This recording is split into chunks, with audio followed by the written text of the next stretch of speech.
Good afternoon, everyone. This is Danielle, Miss International, um, making a video today. Haven't made a video in a while on YouTube. Just letting everyone know that I'm safe. I've gotten quite a few text messages, messenger messages, calls via WhatsApp app, just checking on me. I do live in Detroit, Michigan area.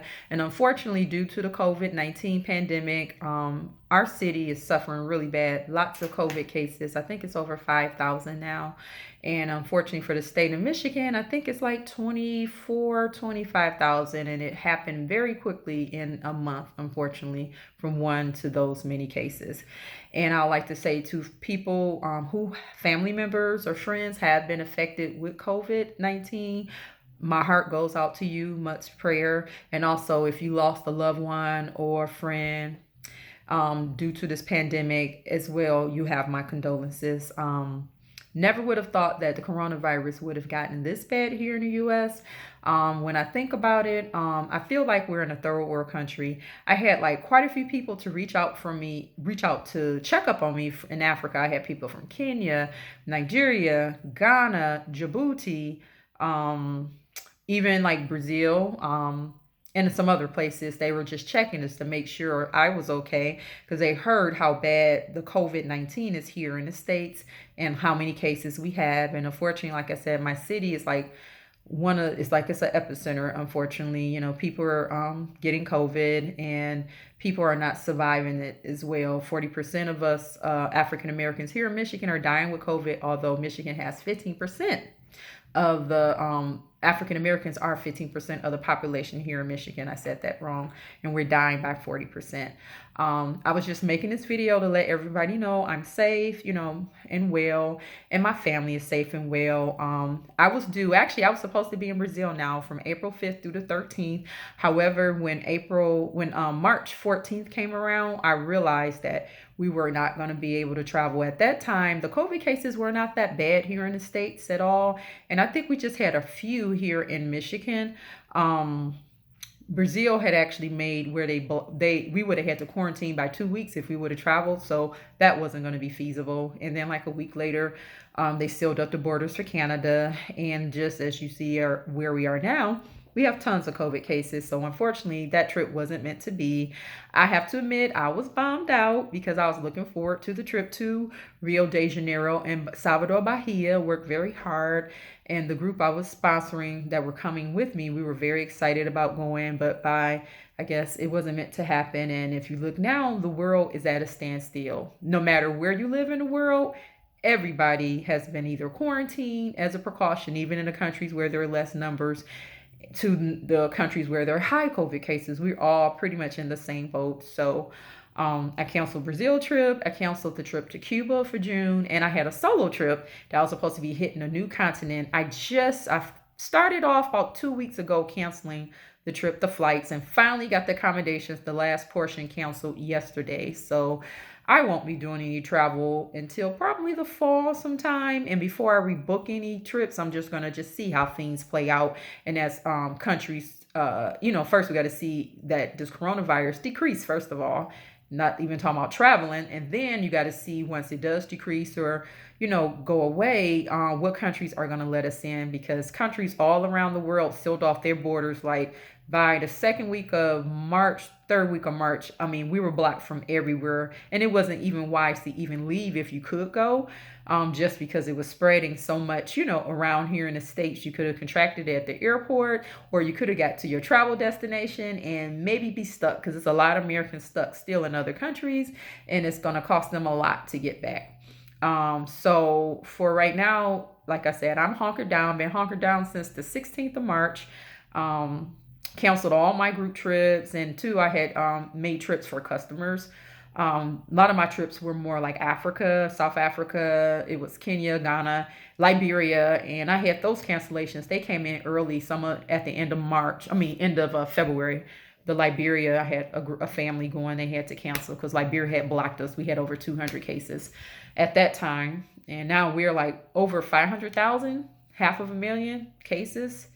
Almost a million, not a million, but 500, yeah, 500,000, a little over 500,000. I haven't checked the new stats, but the last time I checked, I think we were around there. But did all those cancellations and pretty much all the work I've done with my travel business. I cancel almost every trip that people had from now until about fall.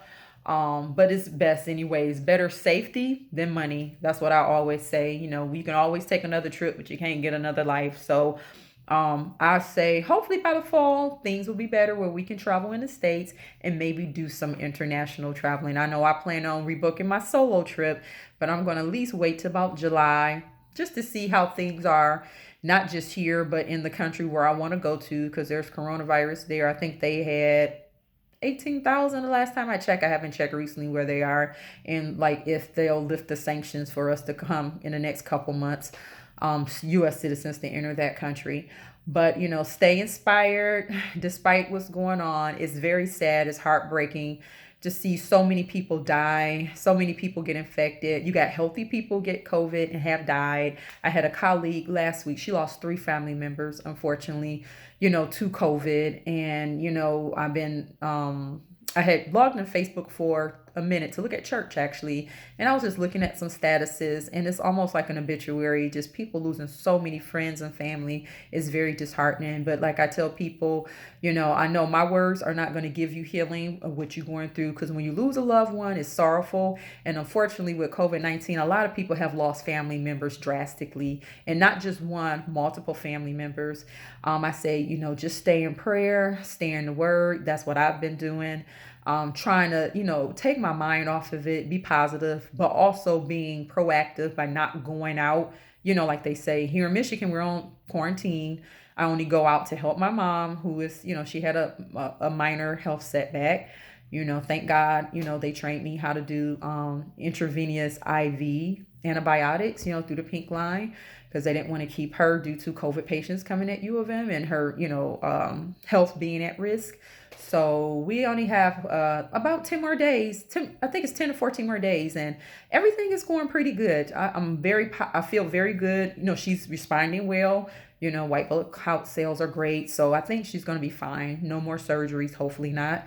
I just keep my mind, you know, positive and stay in the word, knowing that this is going to pass, you know, and that we'll come out of this being much more stronger, much more appreciative. When I think about how much that I've traveled on my own solo, I've been to 18 countries and got there and back, you know, with no problems and good health too, you know, just being thankful. I was able to do that. My last solo trip was Dubai and London. I was supposed to do Brazil, been in Brazil now and gearing up for Cuba and the other country I was supposed to solo to. It's going to happen. It'll be later this year. If not, if things are not suitable to travel, it'll be 2021. Long as I'm in good health and good mindset, and also you and your family and friends remain in good health and remain safe and do your part and only go out for essential stuff, you know, to the store, pharmacy, or if you're helping a loved one. You know, not like some of these crazy folks. I've seen some stories circulating, people in the parks partying, congregating in groups, being just absolutely irresponsible, unfortunately.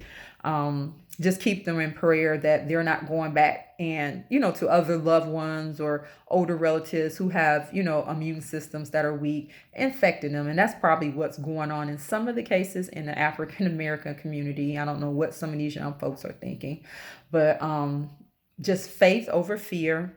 I know this is a very scary time.